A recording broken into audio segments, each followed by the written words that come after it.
Zee 24 तास एक पाऊल पुढे। उत्तर प्रदेशचे 33वे मुख्यमंत्री म्हणून अखिलेश यादव यांनी शपथ घेतली आहे।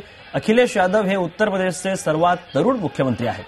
अखिलेशच्या या नव्या मंत्रिमंडळात 19 कॅबिनेट मंत्र्यांनी आणि 20 राज्यमंत्र्यांनी शपथ घेतली। निर्भय सरकार देणार अशी घोषणा करणाऱ्या अखिलेश यांच्या मंत्रिमंडळात राजा भैया सारख्या अनेक बाहुबली मंत्र्यांनी देखील शपथ घेतली आहे। 2000ला कन्नौज मतदारसंघातून अखिलेश पहिल्यांदा निवडून आले होते।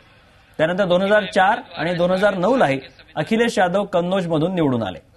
समाजवादी पार्टीचा नवा चेहरा म्हणून मुलायमसिंग यादव यांनी अखिलेश यादव यांना अध्यक्षपदाची धुरा दिली। त्यानंतर उत्तर प्रदेशची सत्ता मिळवायची या एकाच धोरणानं अखिलेश यांनी गेल्या 6 महिन्यात उत्तर प्रदेशमध्ये 800 सभा घेतल्या आणि उत्तर प्रदेश पिंजून काढला होता। काठावरच बहुमत मिळेल असा अंदाज वर्तवला गेला असताना अखिलेश यांनी एकहाती स्पष्ट बहुमत मिळवलं। अखिलेश यांच्या रूपानं उत्तर प्रदेशाला 38 वर्षीय नवा तरुण चेहरा मुख्यमंत्री म्हणून लाभला आहे।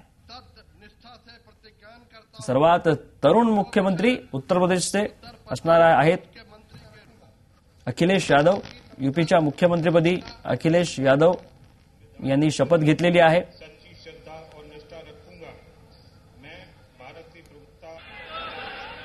एक हाती सत्ता मिळवून दिली होती अखिलेश यादव यांनी उत्तर प्रदेशात समाजवादी पार्टीला। तो शपथ ग्रहण समारोह की कार्यवाही प्रारंभ की जाए। झी 24 तास एक पाऊल पुढे।